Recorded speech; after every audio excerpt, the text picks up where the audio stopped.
ছোট্ট বন্ধুরা, আমি ময়ূক। আজকে আমি তোমাদেরকে একটি কবিতা বলে শোনাবো। কবিতাটির নাম হলো রাজমিস্ত্রি ও কবির নাম হলো রবীন্দ্রনাথ ঠাকুর। চলো কবিতাটি শুরু করা যাক। আমি যে রোজ সকাল হলে যাই শহরের দিকে চলে, তমিজ মিয়ার গরুর গাড়ি চড়ে। সকাল থেকে সারা দুপুর ইট সাজিয়ে ইটের উপর খেয়াল মতো দেওয়াল তুলি গড়ে। সমস্ত দিন ছাদ পিটুনি, গান গেয়ে ছাদ পিটোই শুনি।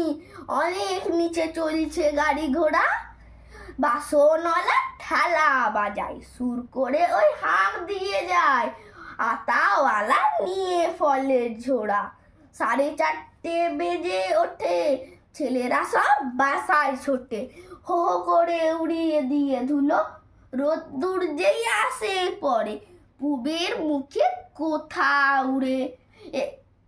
দলে দলে ডাক দিয়ে কাকগুলো, আমি তখন দিনের শেষে ভাড়ার থেকে নেমে এসে আবার ফিরে আসি আপন গায়ে।